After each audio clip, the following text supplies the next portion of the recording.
नमस्कार। अगले अध्याय में प्रजा से कर लेने तथा कोष संग्रह करने का प्रकार।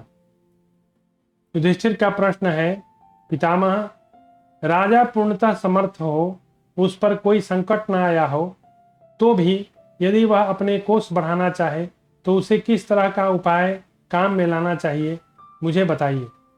राजा यदि अपना कोष को बढ़ाना चाहता हो तो राजा को क्या करना चाहिए, यही पूछ रहे हैं।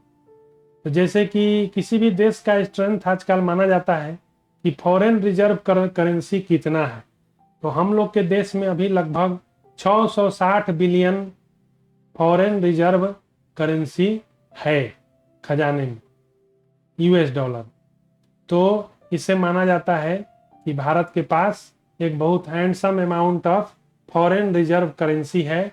तो इससे यह भी पता चलता है कि भारत जो है वह एक बहुत समृद्धशाली देश है।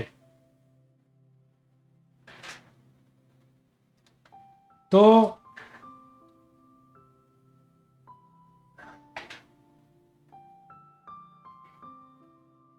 भीष्म जी ने कहा, राजन, धर्म की इच्छा रखने वाले राजा को देश और काल की परिस्थिति का ध्यान रखते हुए अपनी बुद्धि और बल के अनुसार प्रजा के हित साधन में संलग्न रहकर उसे अपने अनुशासन में रखना चाहिए। पहली बात, जिस प्रकार से काम करने पर प्रजाओं की तथा अपनी भी भलाई समझ में आवे, वैसे ही समस्त कार्यों का राजा अपने राष्ट्र में प्रचार करे।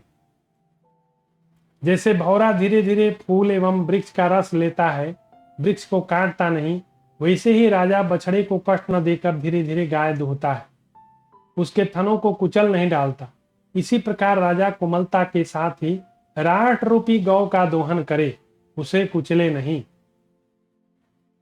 जैसे जोंक धीरे धीरे शरीर का रक्त चूसती है, उसी प्रकार राजा भी कोमलता के साथ ही राष्ट्र से कर वसूल करे। जैसे बाघिन अपने बच्चों को दांत से पकड़कर इधर उधर ले जाती है, परंतु न काटती है, न उसके शरीर में पीड़ा पहुंचने देती है, उसी प्रकार राजा कोमल उपायों से ही राष्ट्र का दोहन करे। बड़ा अच्छा एग्जाम्पल दिया जा रहा है। एक बाघ जब अपने बच्चे को जबड़े में उठाता है तो देखिए उसका बच्चे को थोड़ा भी कष्ट नहीं होता है, लेकिन वही जबड़ा जब शिकार पे जाता है तो कितना भयंकर जो है उसका रूप होता है, बिल्कुल शिकार को फाड़ देता है। तो यहाँ पे उसी का एग्जाम्पल देकर समझा रहे हैं कि राजा को उसी बाघ के जैसा होना चाहिए जो अपने बच्चे को उठाते समय जो है अति कोमलता से जो है व्यवहार करता है। तो राजा को भी अपने प्रजा के साथ बड़ी कोमलता के साथ जो है व्यवहार करना चाहिए। जैसे तीखे दांत वाला चूहा सोए हुए मनुष्य के पैर के मांस को ऐसी कोमलता से काटता है कि वह मनुष्य केवल पैरों को कंपित करता है, उसे पीड़ा का ज्ञान नहीं होता। उसी प्रकार राजा कोमल उपायों से राष्ट्र से कर ले, प्रजा दुखी ना हो। वह पहले थोड़ा थोड़ा कर ले, फिर धीरे धीरे बढ़ावे, उस बढ़े हुए कर को वसूल करे, उसके बाद समयानुसार फिर उसमें थोड़ी थोड़ी वृद्धि करते हुए क्रमशः बढ़ता रहे। जैसे बछड़ों को पहले पहल बोझ ढोने का अभ्यास कराने वाला पुरुष उन्हें प्रयत्न पूर्वक नाथता है, धीरे धीरे उन पर अधिक भार लादता है, उसी प्रकार प्रजा पर भी कर का भार पहले कम करके रखे, धीरे धीरे बढ़ावे, यकायक नहीं। यदि उनको एक साथ नाथ कर उन पर भारी भार लादना चाहे तो उन्हें काबू में लाना कठिन हो जाए। अतः उचित ढंग से प्रयत्न पूर्वक एक एक को नाथ कर उन्हें भार ढोने के उपयोग में लाना चाहिए। ऐसे करने से वे पूरा भार वहन सहन करने में के योग्य हो जाएंगे। राजा के लिए भी सभी पुरुषों को एक साथ वश में करने का प्रयत्न दुष्कर है, इसलिए उसे चाहिए कि प्रधान प्रधान मनुष्य को मधुर वचनों द्वारा सांत्वना देकर वश में कर ले, फिर अन्य साधारण मनुष्यों को यथेष्ट उपयोग हुए लाता रहे।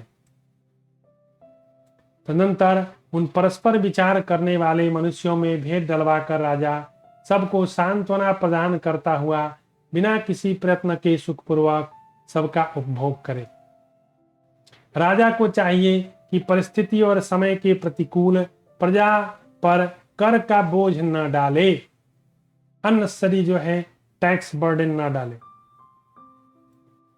राजन में ये उत्तम उपाय बता रहा हूं। मुझे छल कपट कूटनीति की बात अभीष्ट नहीं है। जो लोग उचित उपाय का आश्रय न लेकर मनमाने तौर पर घोड़ों का दमन करना चाहते हैं, वे उन्हें कुपित कर देते हैं। शराब खाना खोलने वाले बेश्याएं, कुट्टनियां, बेश्याओं के दलाल, जुआरी तथा ऐसे ही बुरे पेशे वाले और भी जितने लोग हों, वे समूचे राष्ट्र को हानि पहुंचाते हैं। अतः उन सब को दंड देकर दबाए रखना चाहिए। यदि ये राज्य में टिके रहते हैं तो कल्याण मार्ग पर चलने वाले प्रजा को बड़ी बधाएं पहुंचाते हैं।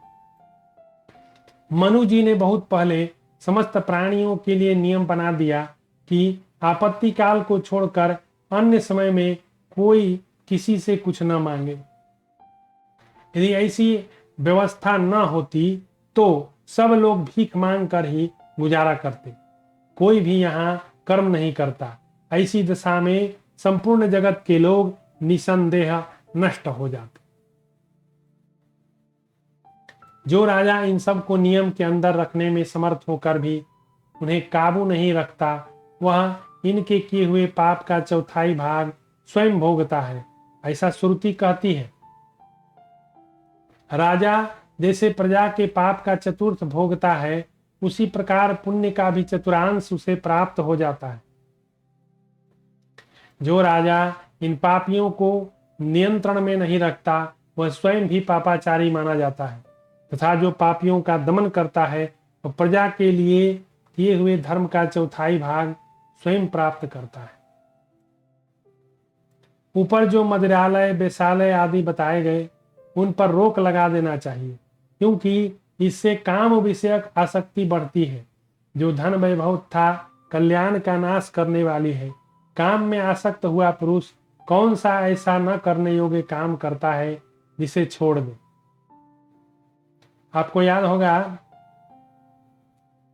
भागवतम की कथा हम लोग पढ़ते हैं तो शुरू में एक प्रेत की कथा है।